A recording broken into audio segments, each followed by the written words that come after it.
welcome to, ladies and gentlemen. This is another episode of the Everyday Gents. We got your boy Captain and your boy DJ Bizzo.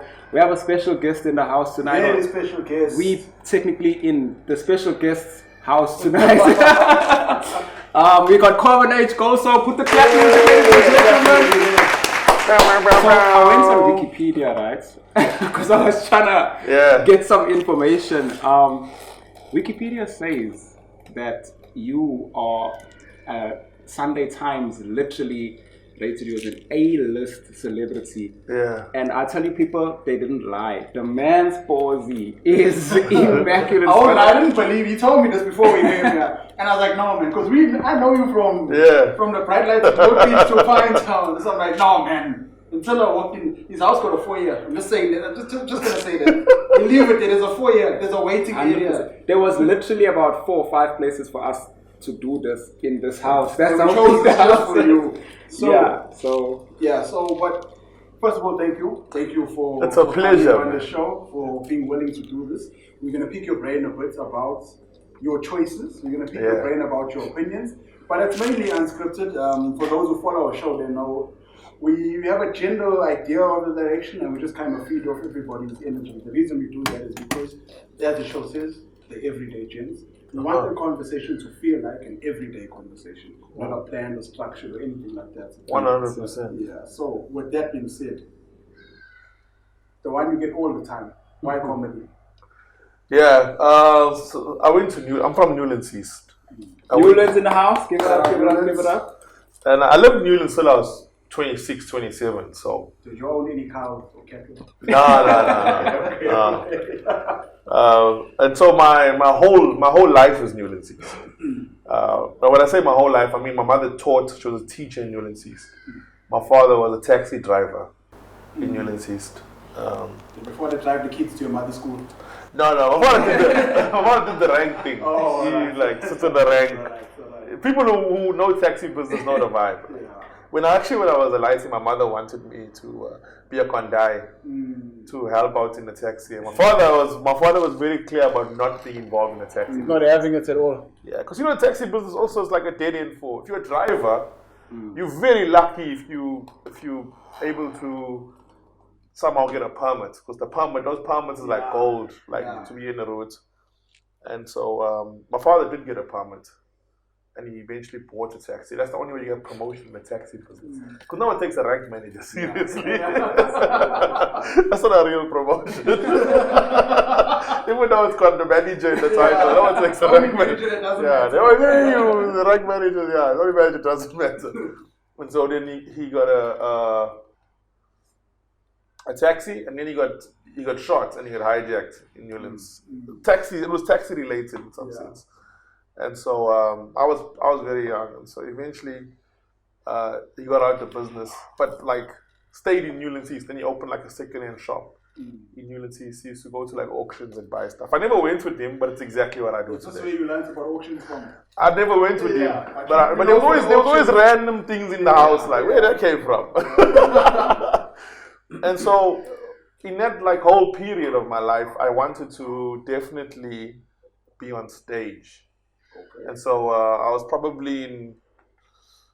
definitely about 10 or 11, and I was in grade 7, and I went to Newlands Secondary High School for a play. I was in primary school. I went for a play, and they did Grease Lightning.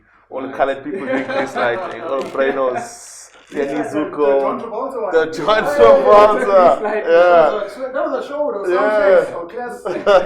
All colored bras doing Grease Lightning. John Travolta. All a cruise. Well, it's a mix. It's a mixed bag. Yeah, it's a mixed bag. But the main who played Danny Zuko, David Jenica, he was actually a rugby player. His brother Jody plays in France even till today. Okay. And so I used to play rugby too, back in those days. And so I watched this play, and my parents, it was also in that transitional time where you could now go to white schools or Model C school, former Model C schools. And I told my parents now when Newlands is secondary, they do plays there. I want to be the play. And then I went to the school, and the teacher who did the plays died. And so as luck would have it. A lot of violence going on in this past, man. Yeah. What's happening? Yeah, actually, sometimes I look back. It was you don't know until you know, right? Yeah. You like you think it's normal. Everything's normal. Yeah. Move to Hillcrest and realize. Yeah. I had a few stops before I got here. I remember you used to stay on the bluff. Yeah, You used to stay near Hillman. Yeah, I stayed on the Same bluff. valley, same valley. Yeah. So Bluff was my first stop. So when I was about 27, 26, I moved out of Newlands East. I never had a driver's license until I was probably about that age, 20. I failed it like 11 times. That thing is harder than they make it. See, Yeah.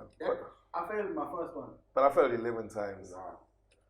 So like, it's a weird feeling like, after failing like, after failing like. Shout out to 11. Shout out to you if you failed your driver's license. Shout out to you if you failed your driver's license. My guy 7 times. Once you start failing, like, once you like by the But failed 7 times. And paid after that, yeah. Sure. You made it hard for them to. Yeah, I think if you fail like 11 times, you should definitely not be paying, bro. Because then you should have. Yeah, if you've invested enough money. No, but that's the whole thing. I refuse to pay, and so like, Yeah. at the but like the 5th, 6th time, you start losing like self-confidence, big time. Yeah. Because you This literally. thing not for me. Yeah. No, No, what should have been a Hyundai. Sliding door for that. The thing is, I was driving since I was about 12, 13, so Yeah. it was a weird thing. But it's like you drive out of that place, and then it's like you just fail, and the road is full of people who pass. Literally. Yeah, I get you. And you look at it, you just look, and you're like, yo, all these people are better than me. And so yeah. So then how did you feel when how did we get here? What Yeah, we're talking about how about comedy. So I'm telling you, so there I am at NES. I'm determined though that I'm gonna get on stage at some point.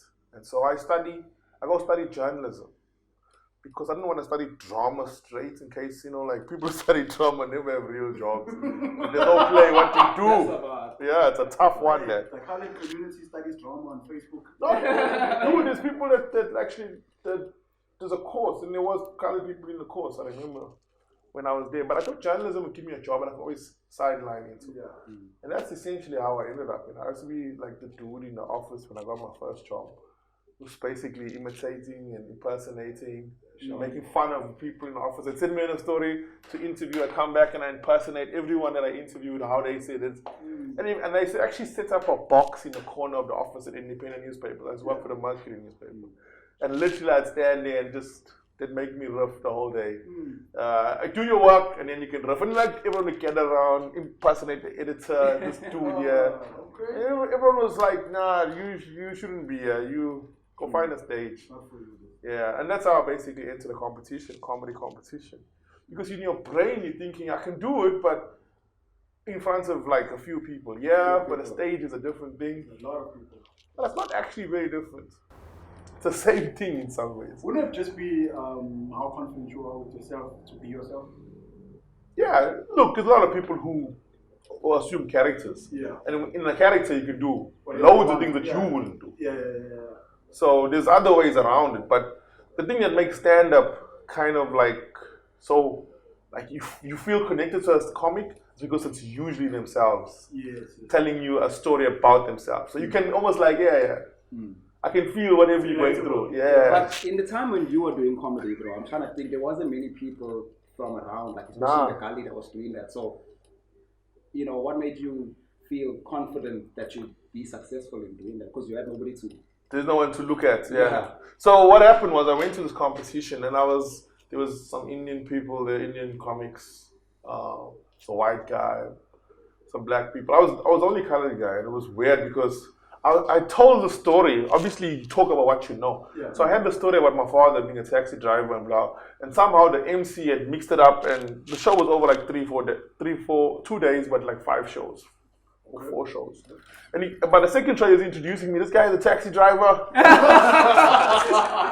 He just picked up like pieces of what I was saying. He wasn't very listening, to be honest. Like this next guy is a taxi driver from Newlands. He's happy to be here. And I was like, what? Get him off the streets, guys.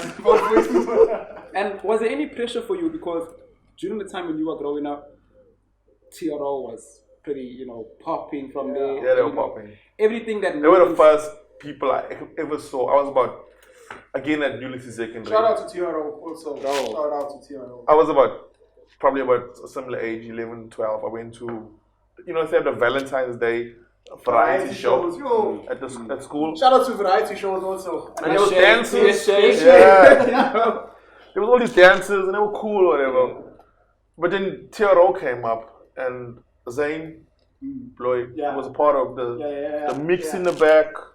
And I knew, Daniel, and I was just like, what is this? Yeah. As a lighter, I was like, what is this? Because they were just like, they were talking in like everyday language on a stage. Exactly. Like, you know, I grew up in church where people changed their voice to speak. Like, you know what I'm saying? They cleaned up their slang. And these dudes were just like everyday full blown. I would say that was for me, that's probably the first seed that you can do stuff authentically. Was TRO probably. Yeah, definitely. And they were unapologetic. Which I appreciate. And still are, you know, like I think 23 years later, Daniel and Paul, they still jam. And you know, like people can feel however about them, but 23 years ago, this is what they did and made them famous, and there's still people who love it. On the colored community are very positive. On colored culture. I didn't realize how big it was. I was about 17 and I went to London, and some people in London were saying, "You from Dublin?" I said, "Do you know TRO?" It was like the most bizarre thing. It was the most bizarre thing. Yeah. But I mean, like on a serious note, those guys really did make a stamp in an imprint, because if anybody's listened to my music, you know I also do what I call urban brain funk. And it's because of that, because they actually came to live in Wenswood, in Assegai, because I'm from Assegai, Chozini, so they literally lived the road below me. And when I said this is it, was the year 2000, the millennium year. Sure. You know, we were supposed to die. Everything was Y2K. And I remember that was the first time I ever had alcohol. It was a sudden comfort my mother gave me, you know. Shout out to your mother. Shout out to your mother, you know. Real Wenswood. Mother's comfort. So these always had they literally had a street bash on Assegai Road. Don't play. And it was the first time I went to the street bash, and I think that was the year before they split up after the death of Fabs. So these guys had a big street bash, and I was like, yo, this is what I want to do. And at the same time, I don't know if you remember 1999, there was this group called Storm Squad from of course. Bro, Ghost Jump. I was like, nah. And those guys. So for me, everybody who ever asked me, Storm Squad. Everybody who always asks me personally, like, who's my musical influence and whatever, and I always say, do you know Chucky from TRO? And they don't know, and it's sad. So that's the reason why, like, my whole thing and with all of this is to just introduce and include the colored community in South African society just as much as any other community. You know, we shouldn't have to only go to London and people say, "Oh, do you know so and so?" Like, everyday people should be able to relate and know something. But it's an interesting thing, because I did a tour with them with Andrew. Now we went a few places and we went Coxton. Which Andrew used. Shout out to Drew. Shout out to you. I was at your show. 50 cents of the comedy game. And my son and my daughter, they were with us. And my son is 13, and he's like, you know, he listens to like Roddy Ricch and Juice WRLD and that sort of, a bit of XXXTentacion. I'm sorry. No, actually, he's not really into that stuff. No, buddy. No. NBA young boy. I'm open-minded when it comes to that stuff.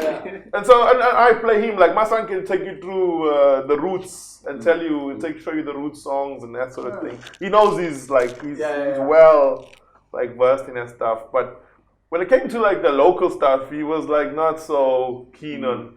And so for the first time, he actually saw TRO on stage, and he was like, "Yo, this is cool," because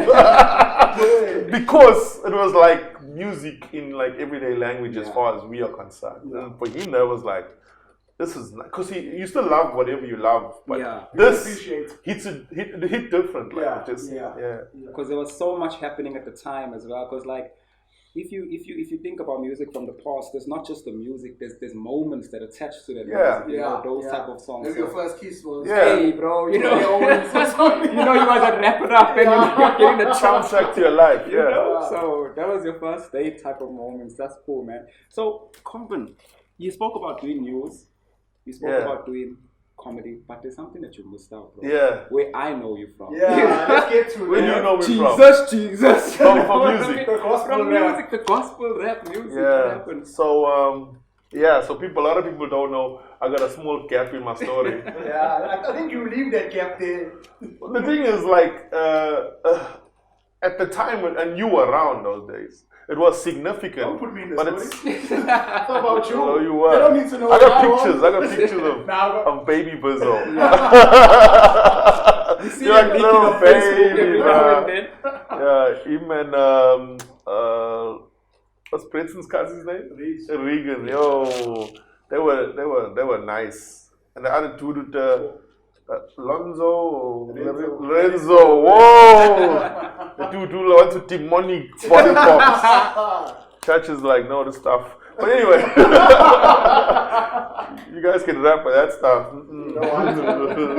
Exorcist moves in the church, up and down the world.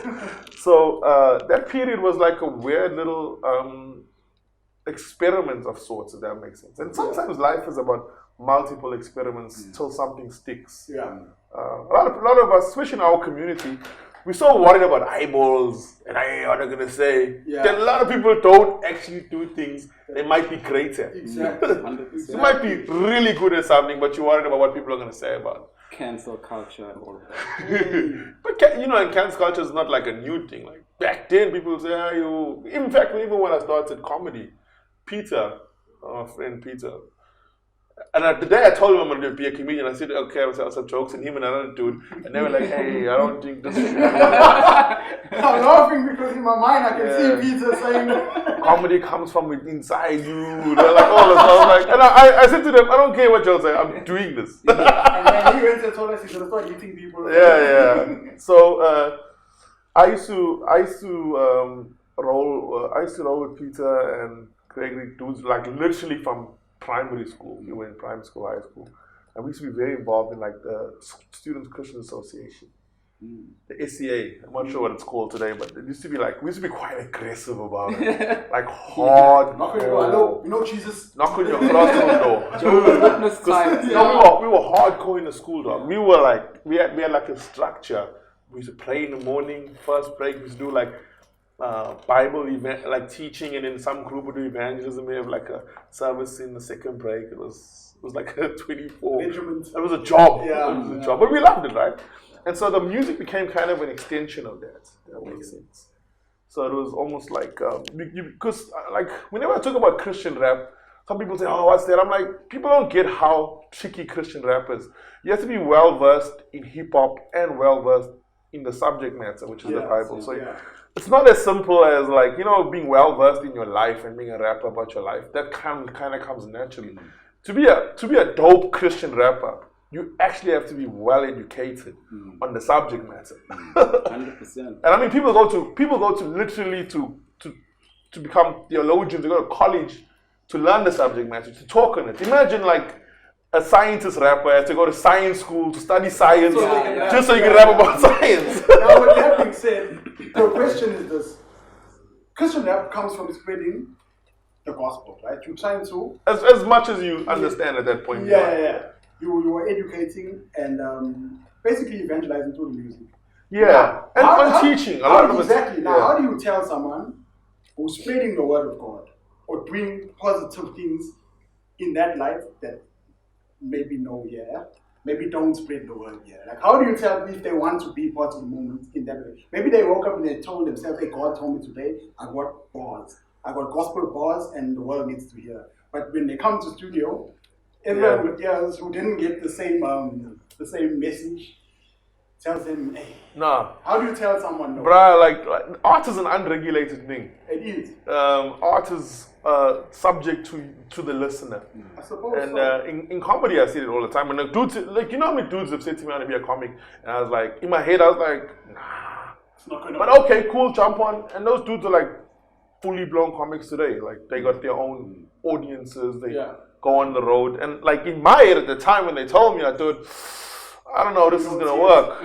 But you just don't know. And so I've always been this. So I'm the kind of person, like, if anyone says they want, I'm like, okay, let's see, because you don't know, you just don't know. And so with music, it's hard to, because it's subjective, right? So I might look at it and think it's not great, but there might be an audience out there that, like, I think when Kwaito landed, a lot of people thought it was, they're just making the same song, words over and over, but it built an audience, and its sound is eternal in South Africa. Yeah. Like Kwaito songs, you can drop Tebe at any point, and it has that same impact. It's the same thing like what happened with this Amapiano. Brain resisted it for a long time. Resisted it, Now, I still resist it. We'll get there. Nah, resist that. I'm down with. I'm cool with that. I resisted the whole house movement. No. Yeah. No. Are you resisted one of your Best friends is a house DJ. He understands. I listen to his songs only. Shout out to Tano. I only listen to Brazen's house songs. The rest of it, Black Coffee, whoever, David Guetta, I'm not interested. But I mean, you're always, and you said, you've always been open to giving us a chance and stuff like that. And that's true, because I don't know if you ever remember, you actually gave me an opportunity at your show. It was at Hip Hop Palace. It was Hip Hop Palace, yeah. Comedy show or gospel show? Yeah, it was a comedy show. But I didn't gospel at Hip Hop Palace. No. Taking this thing seriously, man. I opened up. And it's also true what you say about... I just want everyone to know that I'm not the only one with alcohol on the set. Yeah. I'm just drinking right now. But there's also drinks around. I'm just saying it. Okay. Mine is non-alcoholic, by the way. But anyway, bro, what I'm saying is, when I was doing music, I also started off gospel music. Sure. And you're right, it was difficult. We had a group called MSG, it was called Merciful Servants of God. Oh, that's a dope name. I remember MSG, we used to say all the things you're putting, that's what I call it, the chips. That's a dope name. Yeah, Commons chips, MSG, that give you cancer, that's a dope name. We actually got the name from the Comet chips because we were eating a packet of typical like just... You're so MSG. Yeah, and we're like, hey, let's... Cancer! How can we remix this? How can we remix this? And then we just said Merciful Servants of God. And then Eugene, who was a drummer, Common will know him, he was a drummer in church. Yeah. So he gave us the opportunity, and said, hey, why don't you just jump on? Music? Yeah, because we used to do like youth events and everything. But then we quickly realized that, bro, you need to know the subject matter. Yeah, the subject matter is tricky. But the thing is, like in my case, I had been deep in the subject matter from the age of like 13. So by the time we started rapping, and I was probably about 18, 19 when we jumped in. I was like, I knew more or less where it was. But what actually happened to me was, I came from the side. I was the last one in. Greg's and everyone else was in first. I was last one in. Partly because there was a feeling that maybe I couldn't do it, like, you know what I'm saying? Like, but in the back of my mind, I'm always someone who like I back myself. So I wrote a whole song, and then I said I want to record the song, and they were like, wow, this is so. As time progressed, you have to back yourself. But do you remember the first time you went to the mic? Was it I remember it. Straight out of Compton time? Well, the first time it was like it's a weird thing for me. First time on the mic, rapping in the studio, was like riding a bike. Like I'd done it before in a past life. First time on stage doing comedy, it's like I've done this before somewhere in my life. Just those two things, they were part of me. And so then I became like the writer, actually. I used to write for all the dudes. So like, it's like, Peter. I don't think I wrote for Peter, because Peter was a pretty good writer. That's what most checking. And those false. Yeah, Peter's a pretty good writer, but for all the other guys, I probably wrote in like maybe 30 songs. Called hooks, I'd write the hooks for everyone. Yeah. Not just for us, for other groups too, I'd write the hooks. I'd write the rap verses, whatever. That was came easily. Gospel artist beef? Gospel artist beef. Group, I think there was a beef. There was this other group. How is that even possible? Bro, I understand what you're saying. Yeah, but I remember. How do you have I missed that one. We praise God better than you. Like, what's the beef?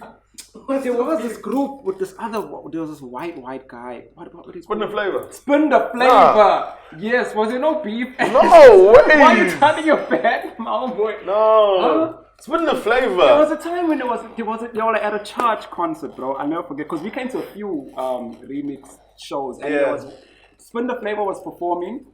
I don't know if they ate into yours time or something like that and made yours shorter. Something was going on at the time, and then there was like some sort of like a... No. If there was, it would probably have been a friendly thing, because Clint is actually the reason. We all got involved. Yeah. So the thing For those who don't know, Clint is the founding member. Yeah. Spin the Flavor. We actually still like everyday friends. When I say everyday friends, I'm talking about all of us. We got a group with all the guys, Spin the Flavor Remix, and we literally talk to each other every single Shout day. out to Clint. That's Clint. Shout out to him. Well, I went to London. Clint lives in London, and Carmen and I went, and we stayed at his family's place. We hung out with his family. We did some cool stuff. And he's coming down now in July. We got a party set up. We wanted to do like a mini reunion, I can DJ if it's not strictly. Yeah, Brenton's not here though. Brenton's I know, in Sweden, yeah, so in Sweden. that's the only problem. So, with comedy, as you said, you felt like you've done it in a past life. Yeah. Have you ever, or how, I'm sure you have, how many times have you bombed? How many times have you gone on stage and the people just weren't feeling you? And how do you react to it? Probably in my career, in like the last 15 years, probably 3 times. Coincidentally, 2 of those times was the same host. So I put it down to the to not reading the room right. Both these rooms. Yeah. So I'll tell you what happened in the first case, and literally the same thing happened in the second time around. So in South Africa, you have comedy split into language groups. So you have English comedy, which is what most people consume. If you watch Chevano or whatever, Lois Ogola you're consuming, or myself. And then you have a very strong vernac scene, which in some ways is bigger than the English scene because it has more audiences, we've got a bigger group to talk to in South Africa. And so I used to do a lot of vernac shows, I still do. So I'll go to a Zulu show, and I got jokes that can fit into a Zulu comedy show comfortably. Provided I'm presented in a way that I'm not going to speak Zulu. I do have Zulu elements, but I'm not going to. Yeah. And so I did the show at Zigzag in Brea, and for some reason, everyone that was up every comic spoke only Zulu, which is not unusual for me if I'm in a Zulu show. Yeah. But it didn't occur to me that the audience that specifically was there for this guy that hosts these shows, they're not really English speaking at all. And so when I started, I could, and you know, people are like watching you like, and they're squinching their eyes because they're trying to understand the words with their eyes. Yeah. So people look at my Facebook posts. And then I knew I'm in trouble, yeah. And then it's a weird feeling. Like I was probably about 5-6 years into comedy and it never happened. So you must know, this is a strange feeling. It's a weird thing when you're dying. Your mouth gets dry. Yeah. You start mixing the stories up. So I'm from Hillcrest. I grew up in the Bluff. I'm moving to Newlands. Like you just start like you all over the place. Like that's when the pressure. You just start, and then like I could see like I was in big trouble. So I kind of ended the set. I'm not a dude. Like I remember getting off stage, and the dude came to give me the money for the show, and I said to him, I could never take this. Yeah. He's like, no, don't worry about it. I was like, no, bruh. So now with everything that's been discussed, everything you've told us, your journey from almost a Kondai to bombing on non-vernac crowds to living in this beautiful house in 2022. Obviously the success has come, but this isn't where it ends. Where are you going now? What's the plan? next? Yeah, but I must be honest, like I have no ambitions. I know that's not what you wanted to hear, but you wanted me to give a nice speech about the future and the youth and all that. Okay. Leave the youth.